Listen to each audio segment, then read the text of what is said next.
Doing good. Feel good. Energy up. Okay. Topic number one. First of all, let me welcome you to the Holy Hand Grenades podcast. You are so welcome to be here. Topic number one. Is Donald Trump the Antichrist? I mean, is he? I don't know. Okay. We'll find out. Topic number two.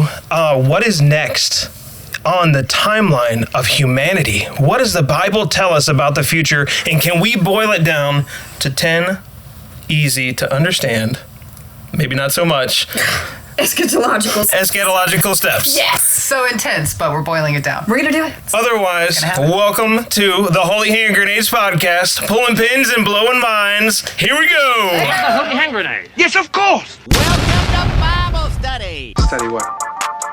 The Bible. The Bible. What's the statute said? Those Bibles are going to study themselves. It's correct, yes. That is what I've been saying. Oh, Lord, bless this thy hand grenade.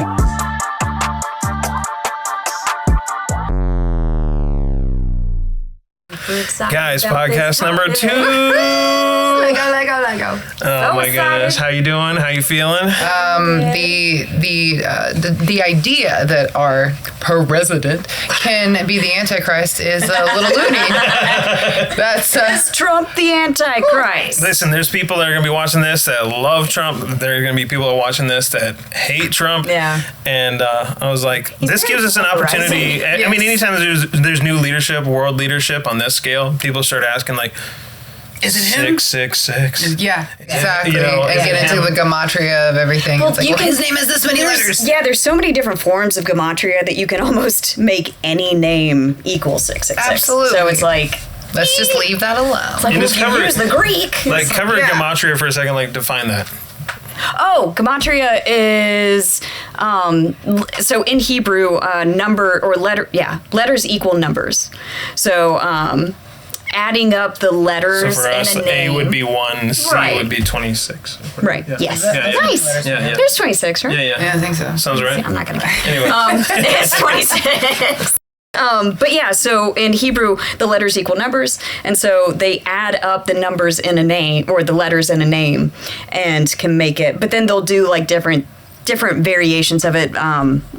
I think I heard that there's like 14 different types of like Hebrew gematria alone. Oh my god. Yeah, there's a lot of different ways that I don't want it to be people confused with finagle like any it. So, I mean, diseases like or they sicknesses. made Bill Clinton gematria. equal it. They made Barack Obama did. Trump does. Like all. I mean, you can literally take just about any name and make it equal 666 by some means. So, anyways. Cool. So, what do you think about Trump being the Antichrist? That would be crazy, right? Like he is absolutely. Oh, yep, absolutely. Mr. Marmar.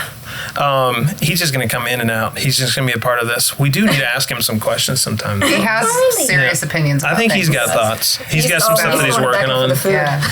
Yeah. Okay, sorry. Okay, we're good.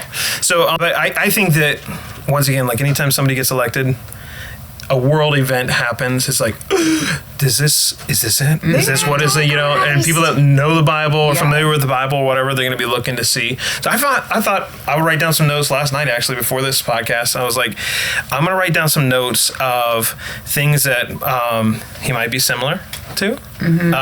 Some things that are actually kind of like neutral, and then also going through some things that it's like, okay, this has yet to happen or might not happen or whatever, and just kind of go through it. So it'll be fun. I mean, it could be done with anything. We're not actually attacking Trump in this. So if you got on this video, we're not trying to like actually target Trump on this, but it's just an idea of like, It will be disappointing. you know, just being able to look and see, okay, well, what are we actually looking for? How do I know when the Antichrist is coming? And then also, what does the Bible say about watching the Antichrist? And we'll finish that and kind of, that'll be like the last thing we cover. Yeah. So similarities. I don't know Donald Trump personally. Okay. You don't. You can't judge a man by his Twitter feed. I cannot. So I don't mean to like slam him in a way, like a non-personal way, but because I know that clips are taken and media will frame it differently and stuff like that. So I want to be fair. And so if I ever do meet Donald Trump, I don't want to be like, I'm really sorry about that podcast.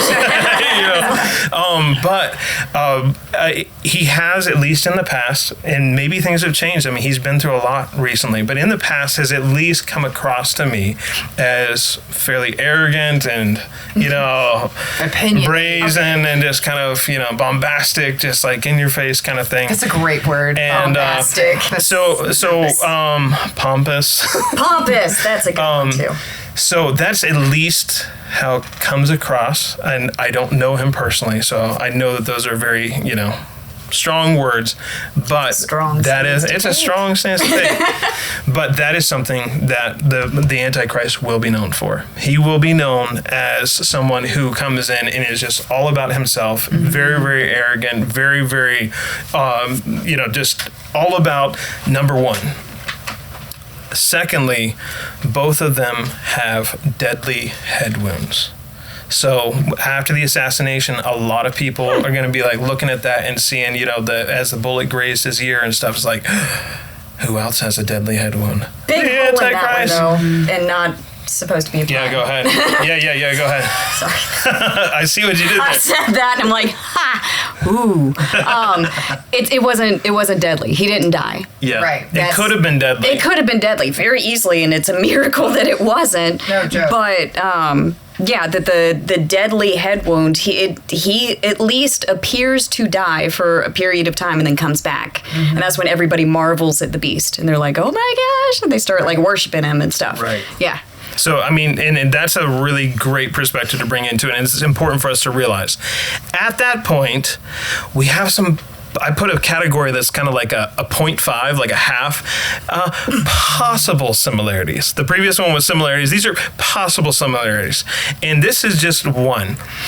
When, I don't know what the motives were, but when Donald Trump came out with what they called the Trump Bible, the USA limited edition Lee Greenwood and Donald Trump Bible, and started using that to raise support for. He told me that this morning. So the Antichrist is going to be known to be blasphemous. He's going to be very, very anti-God, obviously. But then the question would be, very, did very he change the Bible, or was it just like, it's an NIV Bible? He just like put his picture on? put like the U.S. Constitution in the front of it or something. I would go on record as saying I don't think that was a good idea. I don't think that was in good taste. I don't also know his motives in that. But it is weird to kind of like raise support off of something like that. And so I did want to call it out. I did want to say like, not cool. I don't like that. But that's like a possible similarity and stuff like that. But once again, the Antichrist, his name is actually going to be, his proper name will actually be blasphemous. Revelation tells us that his name itself is going to be blasphemous. And then that he is going to make it a point to be as blasphemous in his conversation and in his speech as he possibly can. And I don't see that from Donald Trump, because I see him giving credit to God for in his acceptance speech, giving credit to God for surviving the attacks, having no problem going into churches, being prayed over, talking about God, reading Bible verses, things like that. I don't know whether he actually personally is a believer, but he certainly does not strike me as a like blasphemous anti-God character. For the most part, Christian friendly. Yeah, exactly. So to me, that's why it was only like a little bit of similarities, like with that Bible thing, not cool. Yeah. But at the same time, like nowhere close to what is described in there. So here's the things that you are going to be seeing that are some differences that are coming in. So Antichrist, first of all, anti in this instance means in place of. So we'd have to see Donald Trump like trying to take the place of God. And not just Yahweh, God that we believe in, but Allah.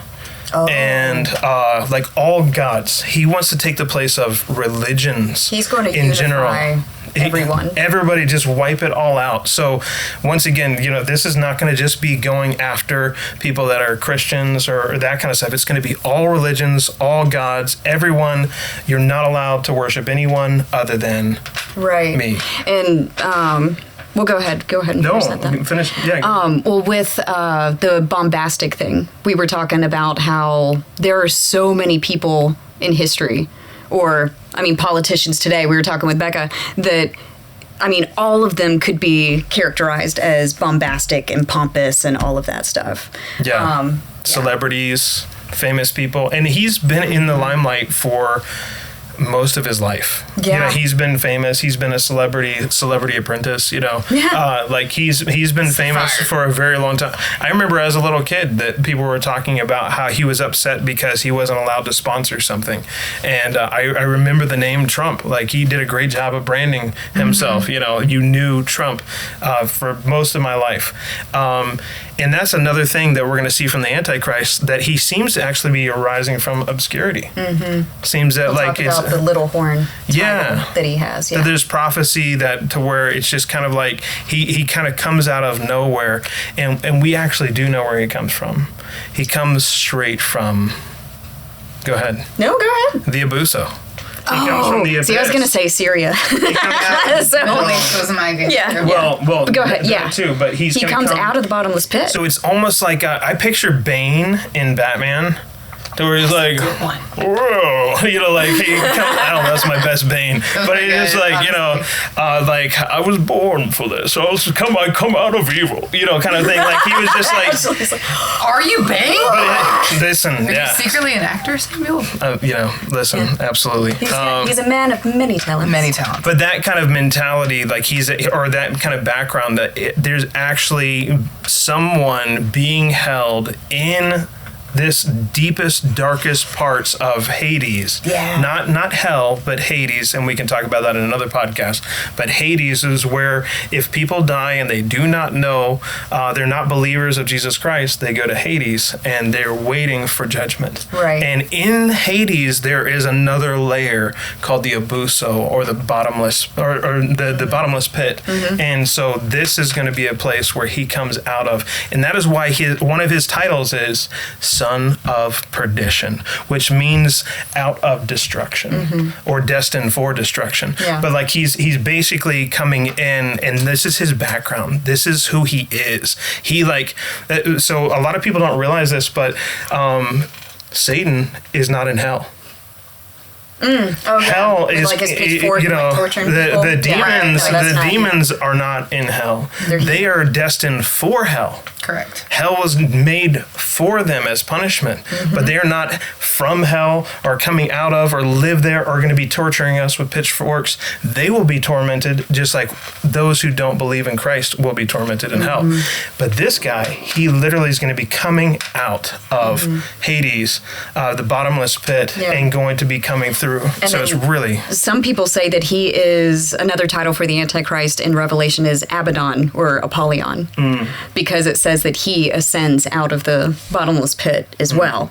And so, and right now, the only things that we know that are in the bottomless pit are the fallen angels that came and made the Nephilim with women. And so they're reserved in chains in the bottomless pit for the day of judgment. And so some people will say, well, and I got to look at it more specifically, but is the day of judgment the great white throne and they're going to be judged then? Or is it the day of judgment of the earth that they'll be released during the tribulation to judge the earth? So it's... Yeah, and then we know, I'm getting off topic. But what we can do is, I mean, you mentioned this a moment ago, is we also know that he is repeatedly, over and over again, Isaiah, Micah, all over the Bible, he's known as the Assyrian. Yeah. So if we look at Donald Trump, you know, like where does he come from? What is his genealogy? Not Assyrian. I don't see a big connection with that area, you know. Not even like a great. So like he doesn't seem like he has a lot of Middle Eastern ties. Like he you know, his dad was German, his mom was Scottish, you know, things like that. Now there might be something, maybe it's a personality aspect with the Assyrians, you know, like the way that the Assyrians ran their empire. You know, maybe it means that. I know that it threw a lot of religious leaders for a loop when it said that the Messiah would come out of Egypt.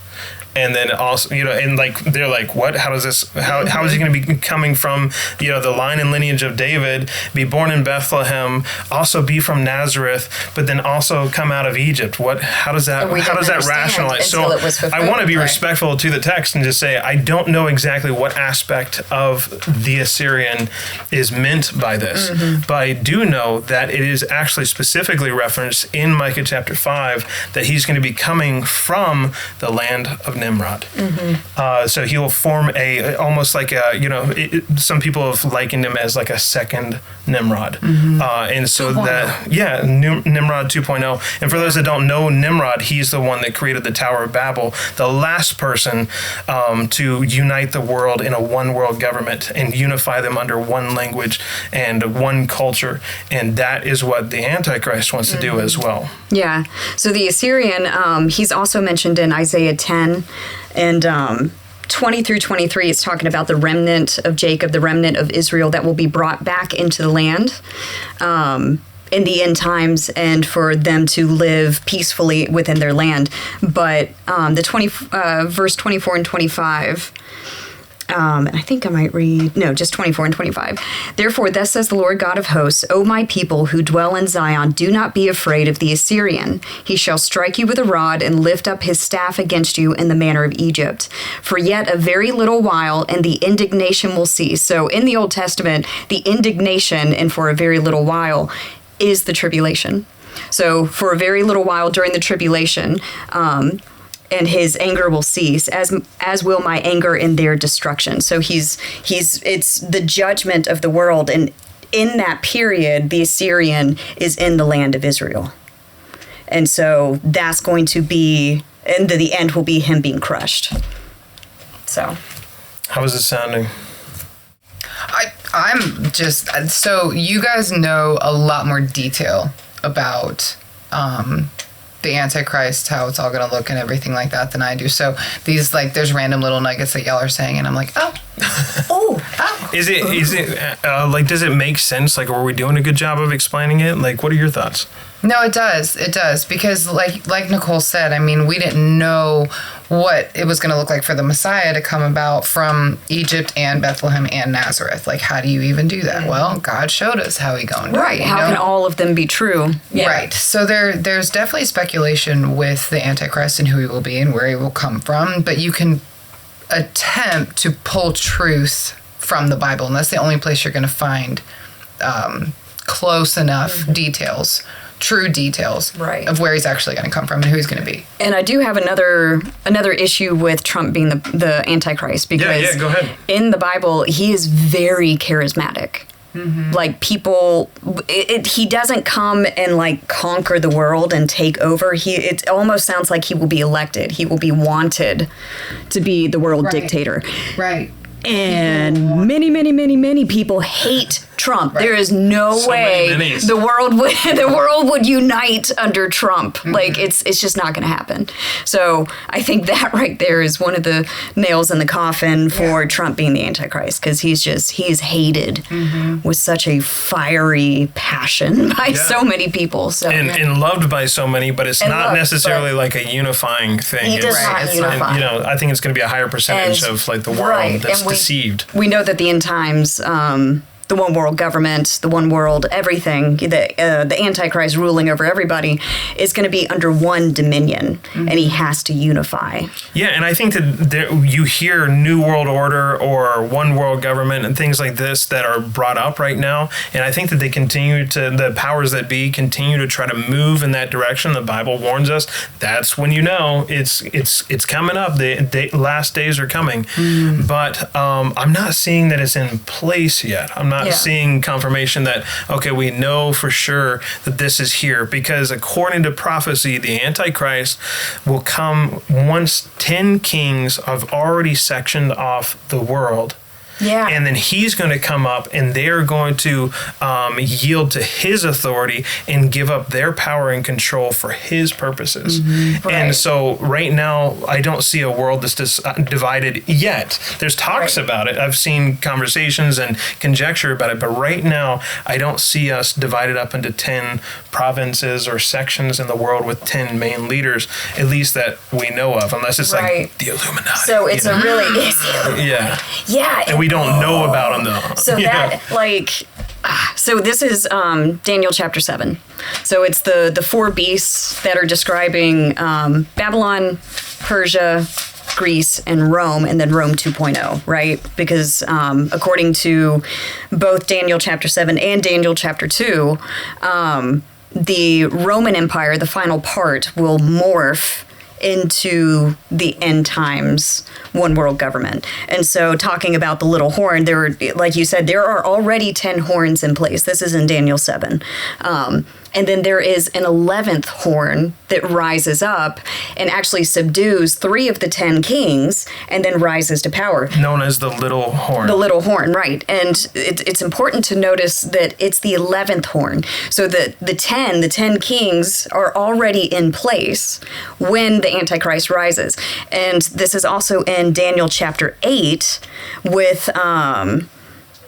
we talked about this in the last podcast with Alexander the Great and the four splitting, and with this is Daniel 8 with the goat and his horn splits, 4 replace it. Those are the 4 generals that take over the Greek Empire, and then out of one of those horns, the little horn arises. And so this is also where we get comparisons to Antiochus Epiphanes. So, and he's a key player in history because he is the one who actually did the abomination of desolation once before. And this is why the Jews celebrate Hanukkah. Exactly. This is where Hanukkah comes from, this story.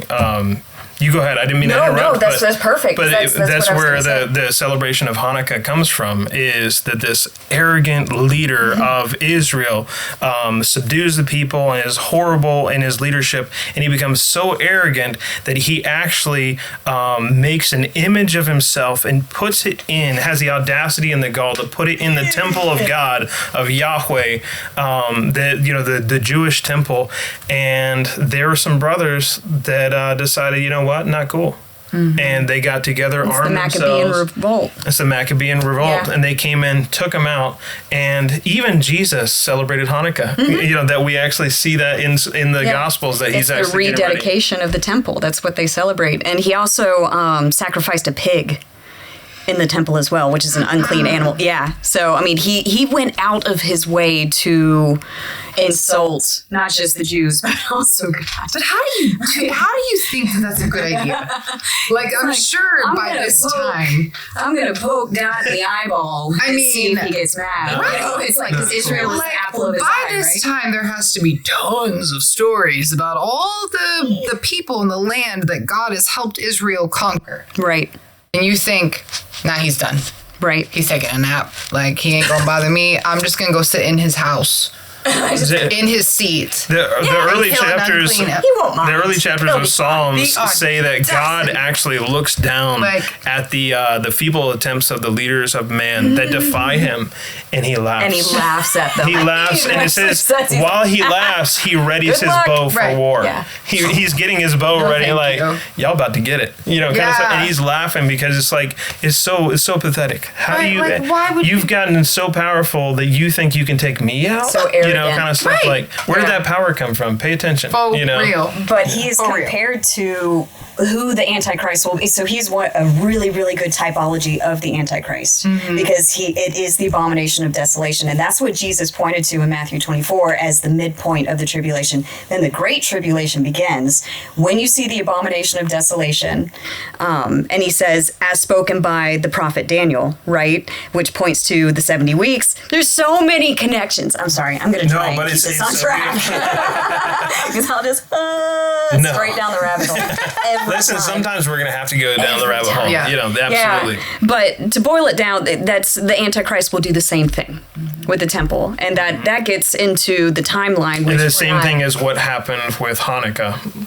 What is celebrated is that he's going to make an image of himself in the temple, the Jewish temple, and it's going to be blasphemous, absolutely in your face.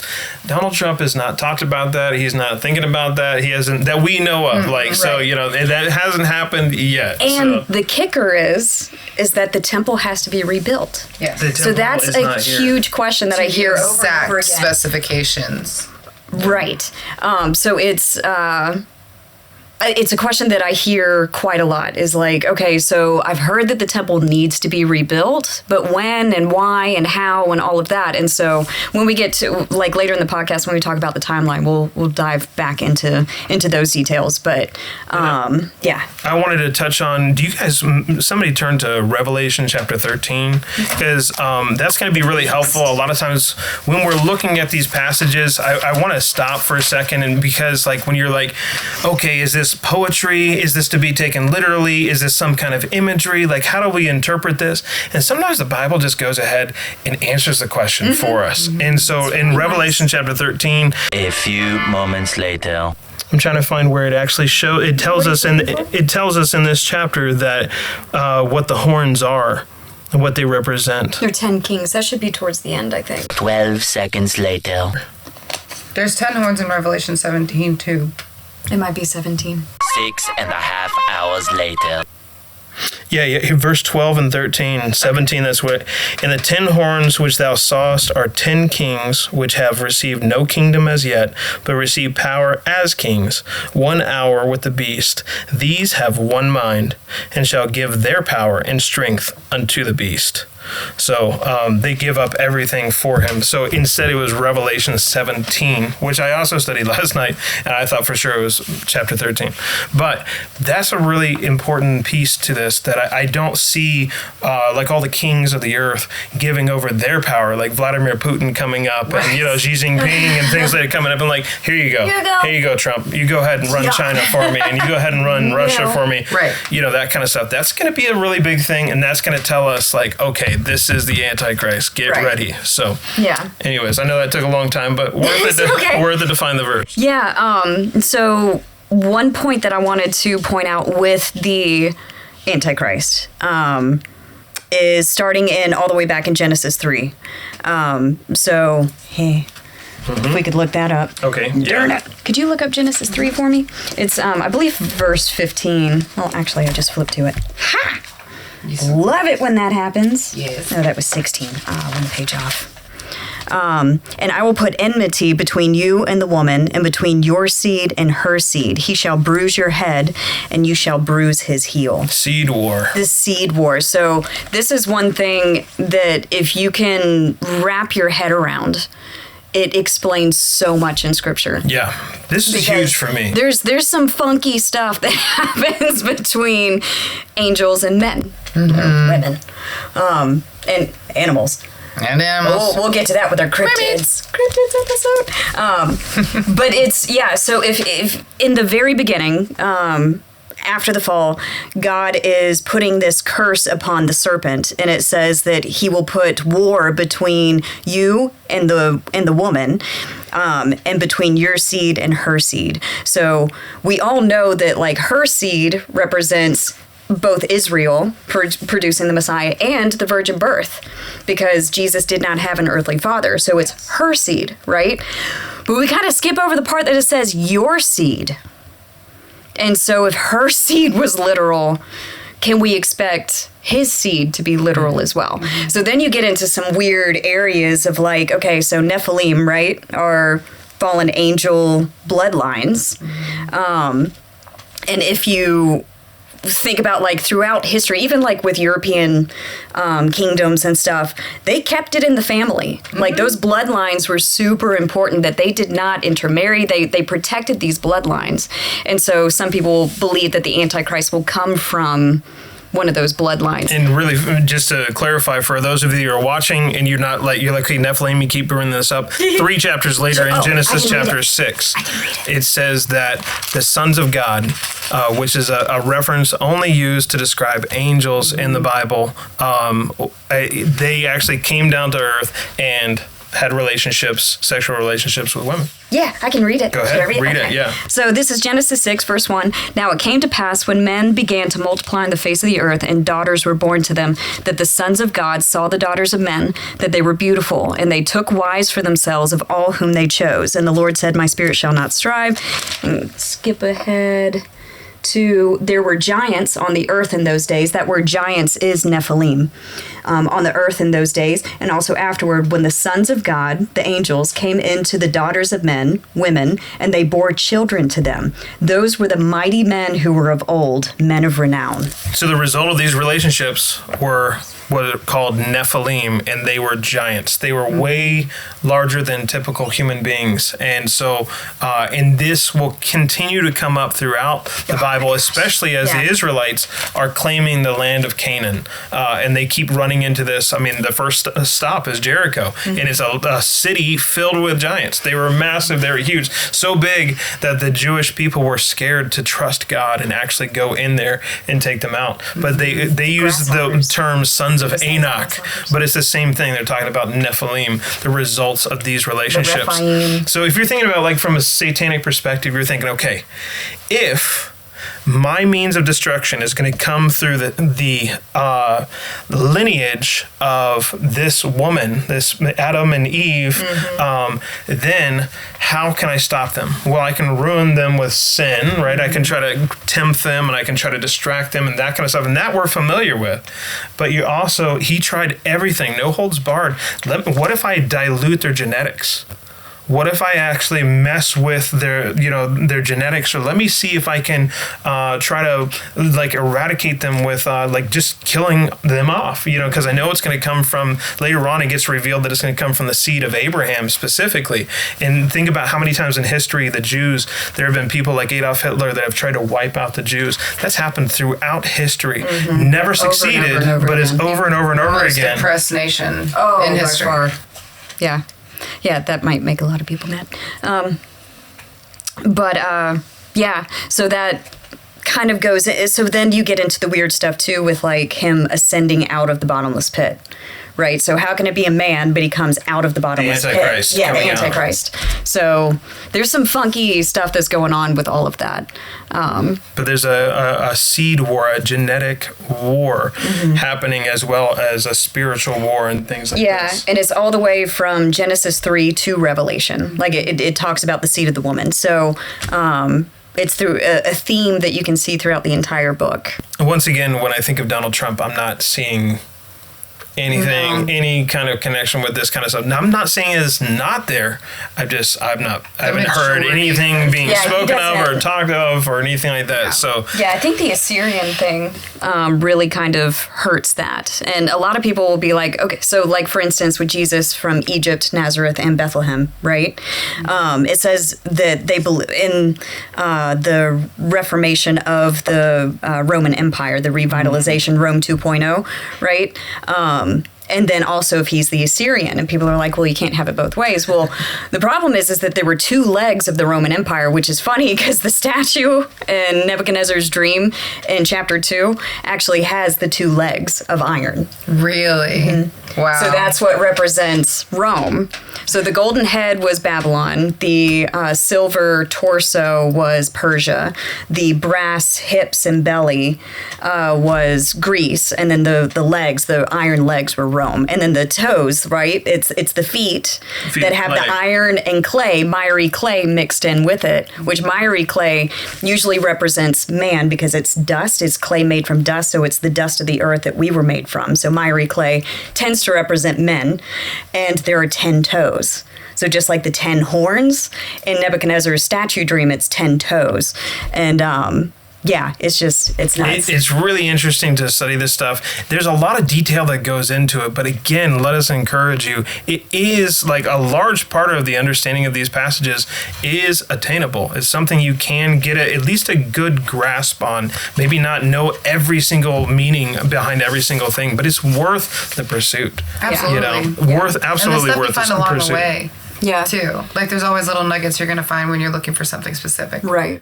And you had a point earlier before we started the podcast, and before we get to your point, I wanted to kind of list off, these are things when you're reading through the Bible, are they talking about the Antichrist or are they not? What is, what am I looking for? And, what is he described as? And these are just some of the names. These are not all of the names. There are many other names that are used. But let me read through a few of these. So Antichrist, of course, and it doesn't mean necessarily against Christ, but the actual word anti in this situation means in place of. He wants to set himself up in place of, and that's of all figures of God and all religions and that kind of stuff. So the Antichrist, he's also known as the beast from the sea, the father of the lie. So Satan is known as father of lies, plural, but he is known as the father of the lie because there will be a great deception that falls upon the earth. People will be deceived. They'll think that they have peace and that there isn't peace. Then you have the man of sin, son of perdition, which means out of destruction. Little horn, he's also known as the idol or worthless shepherd, willful king, and then man of lawlessness. I mean, he just hates law, hates rules, and just does whatever he feels like. And then finally, the really popular one we talked about is the Assyrian. So when you're looking at anyone or any character that you're thinking, maybe this could be, maybe this is the person, and you want to know as much as you can about the Antichrist, know that you can search Antichrist, but you can also search all these other titles as well that he goes by. And one interesting thing about the term Antichrist is that it's not used in Revelation. It's only used in John's epistles. So in 1 John and 2 John, it's the only place that we see Antichrist, which is crazy because John also wrote Revelation. But if you understand the Jewishness of Revelation, then he refers to him as the beast, which is from Daniel chapter 7. So it's like, it's tying it in. I love it. So you're... but there's... Okay. And then one other thing, there's 13 titles of the Antichrist in the New Testament. So 13. Evil number, bad number. Anyways, yeah, numerology, studying that is very interesting too. Whenever 13 pops up in the Bible, it tends to be bad. So like, for instance, like Nimrod was the 13th generation. And so he was the first world dictator at the Tower of Babel. And so it's interesting to follow through scripture. Like you can look at it many different ways. Like you like to think of it as garden to garden, and we'll cover that in a podcast. But I like to think of it as a tale of two cities because it's literally Jerusalem and Babylon all the way through the Bible to Revelation when it culminates, and then the destruction of Mystery Babylon, and then the new Jerusalem coming down. And when I pick up the Bible and I'm like looking at it, it's just like, this is so daunting. Like, what is this? What does this all mean? Is this all connected? But when I think of like Garden of Eden to the Garden of Gethsemane, garden to garden, and then to garden again because of heaven when it comes through. Right. Or when you're thinking of the Tale of Two Cities, Babylon versus Jerusalem, all the way through, then it's like, oh, okay, and I can actually see a consistent theme through all 66 books. But yeah, so a lot of people will say that the Antichrist will be like Nimrod 2.0. He'll be some form of Nimrod. He was the first world dictator, and that's what Satan is trying to get back to, is that one world government, one world leader, one world religion centered around the Tower of Babel, and that's what the Antichrist system is trying to get back to. So God's trying to get us back to the garden, and Satan's trying to get us back to the tower. So what was that point you made before the podcast got started as far as like what the Bible says about searching for the Antichrist? So Matthew 24. Hit us with some Matthew. Yeah, let's switch into like talking about the timeline. Yeah, Matthew 24. So when I grew up, I think this is a great segue into that. When I grew up, it was very much about like, you're going to go through the tribulation. You're going to have to choose between telling some evil person that you love God, or your family's going to get their head chopped off right in front of you. Like, those are your options. Like fairy, fire and brimstone, be scared of the end times. You will go through it. It's going to happen. So my whole growing up was, where's the Antichrist? Who's he going to be? Looking for him. Let me look for him. It's not what Jesus said. So Jesus said to look for him. Jesus tells us to look for him. Right. Jesus does not tell us to look for the Antichrist. He gives us signs that he'll be on his way, but he does not once say, look for the Assyrian. He doesn't say, look for the Antichrist. He says, look for me. Look for me. Yeah. So yeah, if you don't believe in a pre-trib rapture, then you're not looking for Jesus, you're looking for the Antichrist. Correct. Because that's the next thing to happen then. So you're not watching and waiting and ready to greet Jesus. There's a lot of other things that are going to happen. And so is this a good time for me to kind of talk about the timeline?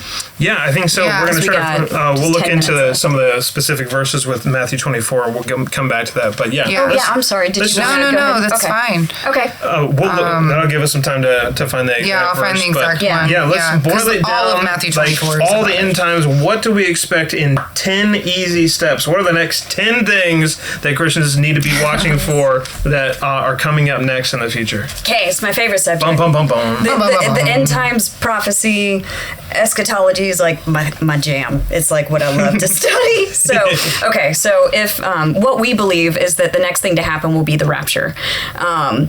I know a lot of people disagree with that, and in future podcasts, I hope you keep watching and stick with us because we will discuss that in depth, and we'll look at all the viewpoints too. So that when we were talking in the last podcast, to make sure that you do your own homework, but you also need to listen to people that you don't agree with. Hear the other side.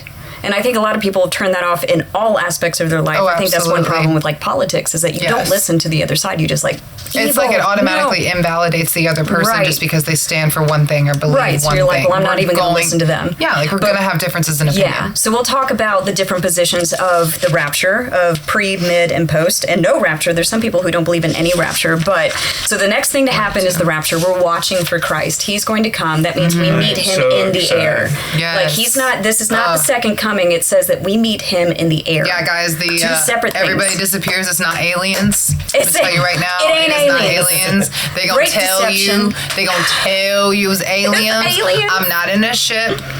I'm with Jesus. It's not taken to their mothership. There is no ship. There is no aliens. Those are fallen angels too, but I'm sure we will get to that. Oh, well, I'm 100% That's positive gonna we be will had get to that. so many rabbit holes. So many. It's gonna be amazing. Yes. Anyways, okay, so the rapture is the next thing. So that is the thing that we don't know the day or the hour, right? And I know a lot of people will be like, well, we shouldn't worry about the end times or look for signs or anything because it could be, they've always thought it was the end times like Hitler. Well, Hitler did not have the capability to be a one world government. You cannot do it without internet. Right. You couldn't. It's Or not one world possible. currency. One world currency. How can you stop people from buying and selling if they have cash? Exactly. You can't do that. So it had to be some form of digital currency, which we'll talk about in the Like future. what, Sorry, Nicole? I keep getting like Bitcoin and the Bible. Yeah. So that'll be another topic. But okay, so the rapture, first seal is broken in heaven. The first seal is the Antichrist goes riding. So there's it's the these white documents horse. there's a giant document that is handed over to Jesus Christ himself, and you have to picture it as it's rolled up in a scroll format. So it's sealed once, and then you kind of unroll it a little bit, and then it's And then it sealed seals again. again. And so there's different sections that are read, and it's a legal document that is being read. And so Yeah. the first seal gets broken, that releases the Antichrist. And that's the beginning of the tribulation. So what most people don't, and the way that we know that is from Jewish culture. So studying the culture of what that meant, because it says that there's writing on the inside, but also writing on the outside, Which and they did meant not that it do was that. different. Right, exactly. It wasn't just a regular letter or whatever. It was on Like the a contract. exterior. Right. It would be who could open it, when they could open it, how they would open it. It Yeah, would be 'cause- on the outside of the scroll. So John was super upset. Exactly. It says that he was weeping, but it means to like convulsively weep. Like he was so losing upset. it. This is never gonna because happen. nobody can open the seal. Nobody can open the scroll. So when but we he say- says, yeah, it's Jesus that can open it. Yeah, when we say first seal, that's what we're talking about. Right, so that's the next first thing. seal. Antichrist goes riding on the white horse. Okay, so that's when he is revealed. So midpoint of the tribulation is the abomination of desolation, and so in order for that to happen, Hanukkah, round 2. well, in order for that to happen, the temple has to be rebuilt. So then the question is when is the temple going to be rebuilt? So either it is, and we don't know, either it could be rebuilt before the tribulation, or it could be rebuilt during, and by the midpoint it is ready to go. Now, the Antichrist, and this is in the 70 weeks, when he is revealed, he signs a treaty with many people that allows them, it sounds like it allows them to have the temple. So my thoughts on it, and this is just my personal belief, I don't know for sure, that he will sign a peace treaty with Israel and with other nations so that they can rebuild the temple on the Temple Mount, and they will rebuild it and start the sacrifices again. Halfway through is the abomination of desolation, where he will put himself in the temple, just like Antiochus Epiphanes did. Hanukkah 2. Well, rededication, I guess, will be done. Well, there'll be a new temple in the millennium, though. Sorry. Okay.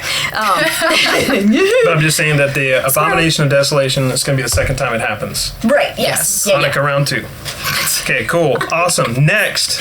So the abomination of desolation, and then 3.5 years is the first half abomination, 3.5 years is the second half. That is the great tribulation that Jesus speaks of. That's when he says, get out of Dodge. Like, when you see this happen, you leave. Don't go back for anything. Leave Judea. If you're working in the fields, if you're doing this, washing don't the go back car, for or anything. whatever you're doing, You leave and you get to the... go for the mountains Right. as fast as you can. So at the end of the second 3.5 years is the second coming.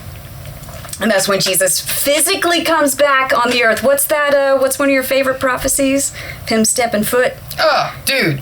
One toe on the Mount of Olives and It's gonna split in two. right in two. It's gonna split the mountain in two. Like, Nuts. one toe. Yeah. Yeah. One step. Yeah. I love how It's Chuck kinda Missler like- says that there's a. Yeah. Yeah. But Chuck Missler says that there is a fault line, like not literally, but a fault line in the Mount of Olives, and it's just waiting for the pressure of a foot. Mm-hmm. It's like, I love that. Because that's a very specific differentiation that needs to be clarified.